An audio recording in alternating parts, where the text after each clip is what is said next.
أنا النهارده في أحلى مكان في مصر. يمكن لما الواحد بيتكلم عن الناس الحلوة بيتكلم عن باتكلم في الحلقة بتاعتي مع واحد مع اتنين. النهارده احنا في شوارع كاملة ناس حلوة. المطرية السنة دي بيحتفلوا ب 11 سنة على المائدة بتاعتهم. خش أي شارع من الشوارع وشوف قد إيه الطاقة الإيجابية والسعادة والانبساط اللي أنت هتحس بيهم.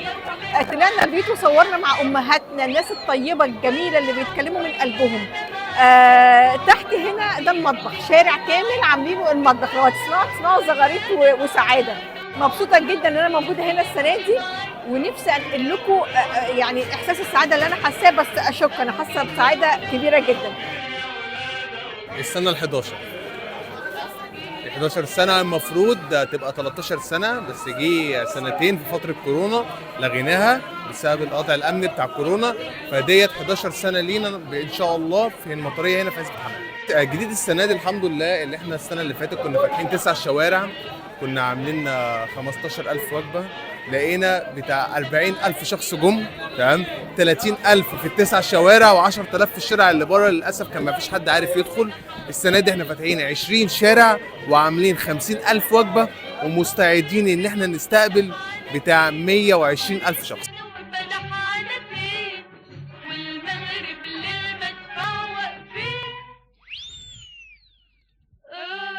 اول حاجه بترابيزتين 3 وحوالي 20 كرسي. اتاخروا في المغرب، الاذان اذن متاخر عليهم. دول اللي هم اخواتنا الكبار الاول سنه ليهم، اللي هم زي ما قلت قبل كده ان هم حطوا الحجر الاساس. طبعا كل واحد طلع في كل بيت معمول اكل طبعا، فكل واحد طلع جاب اكله من بيته. اللي مامته عامله حاجه، اللي خالته عامله حاجه، اللي كان بدنجان محشي مكرونه جلاش اللي موجوده عند امه بينزلوا. خدت بالك؟ بعد كده قالوا ايه؟ طب ما نوسع ترابيزه تانيه، سحاب تانيه برضه. راحوا عاملين ايه؟ معين 4 ترابيز تاني. بدأت ب3 ترابيزات، بعد كده بدأت ب20 ترابيزة، بعد كده بدأت ب100 ترابيزة. العدد كان من أول حاجة 20 ل300 ل700، بعد كده 1500 3000، بدأت تزيد كل سنة. فقالت قورت بدنجان، قال لهم أقور لكم. جابوا لي بدنجان وورق عنب وبتاع ده وكوسة وفلفل، وقعدت قورت أنا وحبايبي سنة ورا سنة ورا سنة. راحوا إيه؟ عملوا كبروا لاصحابهم وزمايلهم وكل اللي هم بيحبوهم. كبرت بقى للعالم كله، راحوا عزموا اصحابهم، بيعزموا اصحابهم واصحابهم يعزموا اصحابهم ويعزموا جيرانهم. اللي من المنصوره بيجي، من القليوبيه بيجي، من بنها بيجي، من الصعيد واسوان بيجي، من جميع الدول العربيه بيجي. كل اللي حضرتك شايفاه ده جهود ذاتيه، وكلها خامات مننا، وكل حاجه مننا. مفيش حاجه جايه من بره، مفيش اي دعم جاي من بره، مفيش اي سبونسر، مفيش اي احزاب، مفيش اي كلام. اللي فيك زي نظام جمعيه بتلف على اهل الحارات كلها، تمام، كل جنيه بيطلع من البيت بيخش الجمعيه دي. يجي قبل رمضان بشهر نبدا نشتري الخامات ونبدا نجهز الرسومات، نبدا نجيب اللحوم، الرز، تمام، الميه. لا، الموضوع مش اكل وشرب والله، هما بيجوا فرحانين. الموضوع فرحه وسعاده وانبساط. كل العالم اللي بتيجي مش بتيجي عشان تاكل، لا، وهمنا الاول بيجي عشان فرحانين، او همنا عايزين نشوف المطريه. رمضان يعني المطريه، يعني وقت رمضان بقى المطريه. ايوه، رمضان في مصر حاجه تانية، بقى في مطريه حاجه تانية. همنا الاول والاخير اسعاد الناس وافطار صائم. اسمي احمد اكرم، من سكان شارع العزومه او من سكان شارع مطبخ العزومه. انا هنا معاهم من يوم ما ابتدينا. احنا عاملين اللهم لك الحمد. السنه اللي فاتت كنا بنتكلم في 10,000 وجبه، احنا السنه دي بنتكلم في 50,000 وجبه. اللهم لك الحمد. احنا مسويين بتاع 6 طن لحوم و2 طن رز عشان يغطي ويكفي ال 50,000 وجبه. والله حضرتك يا القصه هنا ان احنا مقسمين نفسنا في الشغل ومجهزين نفسنا من المعدات. يعني احنا مثلا كل واحد متخصص في حاجه بيخش يشتغل فيها.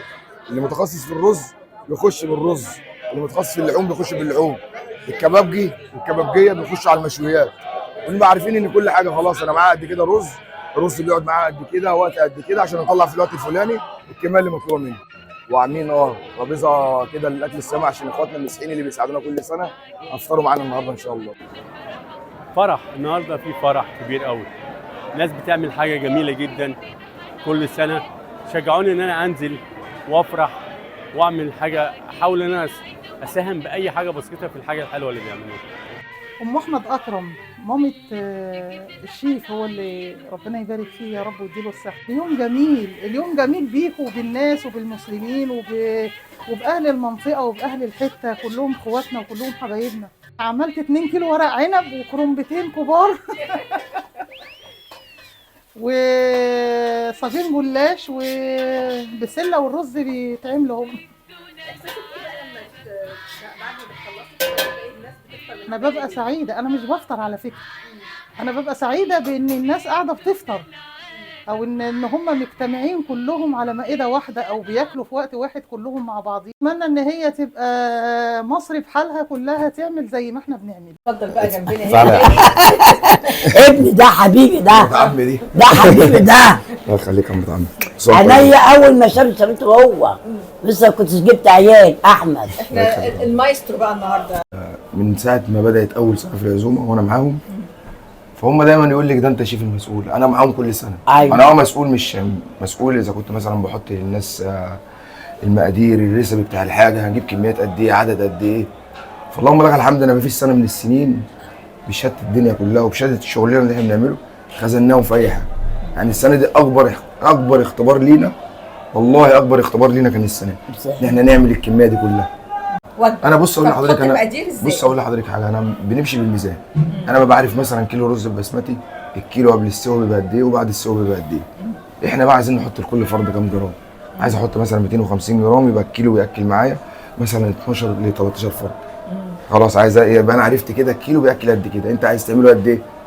انا مثلا بتواصل مع اللي هم المؤسسين بتوع العزومه اللي هم عارفين مثلا متارجتين السنه دي الشوارع ده وده وده وده، ان الشوارع دي مثلا احنا عايزين نعمل تارجت 40-50 الف.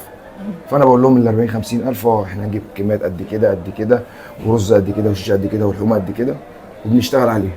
بس انا ساعه الشغل انزلي تحت شيلي بقى كلمه الشيف العمومي وشيلي كلمه المسؤول وشغال زي اي حد. بدأتوا بقالكم مثلا 3 ايام او 4 ايام في تسويه في الاكل بقى، مش تسويه صح، في تجهيزات. بدأتوا بقد ايه؟ لا تسويه دي لسه. لا تسويه دي احنا من بعد الفطار يوم 14 جهز. نجهز، احنا عندنا فراخ مثلا، عاملين التتبيله بتاعتنا ونتبل الفراخ، يبقى مجهزين الحاجه بحيث ان تاني يوم الصبح الكبابجي بيبقى عارف ان هو انا عندي كميه فراخ قد كده وعندي شوايات قد كده، يطلعوا معايا فوقات قد كده ويشتغل. الرز بنيجي قبلها بليله نقوم عاملين الشوربه والبيون اللي هنستخدمه للرز. التحضيرات من اول امبارح صحيت الساعه 5، نمت 5 الصبح ونمت من 5 الصبح لحد الساعه 7 اللي هو امبارح، صحيت 7 الصبح لحد وقتنا هذا ما نمتش، لان هو موضوع توتر وقلق، مش مطلوب منك حاجه ولازم تطلعي الحاجه. مش هتصدقني هو ما فطرش، مش هتصدقني هو ما كلش. طب والله والله فطر نص رغيف هو ولا نص ولا ربع ولا بقى ميه. الاذان قدم بقول قدامه مش وراه، ما كلش، هو فرحان وفضلت رايح جاي رايح جاي من الفرحه شبعان. التركات بتاعت المحشي، التركات بتاع المحشي تخرطي البصل وبعد تحطي الاول مؤاخذه الزيت اللي موجود عندك، زيت سمنه الموجود، وبعد كده تروحي مخرطه البصل، تفتح السمنه لما تقدح تروحي حاطه البصل، وبعد ما تحطي البصل ما تصفريش، خليها نص صفار، ما تقليش البصله،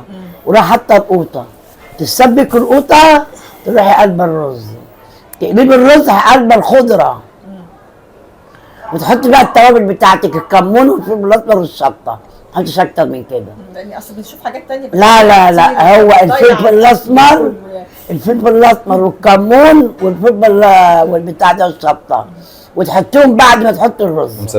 مسميانا استاذه المحاشي. يعني التوابل دي بعد ما تحطي الرز، والخضره بعد ما تحطي الرز برضه. كل سنه وانت طيبه. وانت طيبه وبصحه وسعاده. زياده يا رب تزيدوا كمان وكمان وكمان وكمان وتكتروا فرحتنا. احفادنا بقى الاحفاد ان شاء الله هتعمل بعدينا ان شاء الله، ربنا يديك الصحه. الاحفاد وانت طيبه وبخير. انت طيبه وبصحه ونورتينا. لو سمحتي احضريني انت بنتي. كل كل سنه وانتم طيبين وبالصحه، ويا رب اعيش السنه الجايه واشوفكم بخير وبصحه ربنا يديك الصحه ان شاء الله. هي بقت بتقول لصناع الدراما يا جماعه في حاجه تانية للحاره المصريه، في وجه اخر يعني، كفايه بقى اللي احنا بنشوفه، يا ريت بقى شويه ايجابيات كده عشان خاطر صورتنا بره بقت مش اعظم حاجه.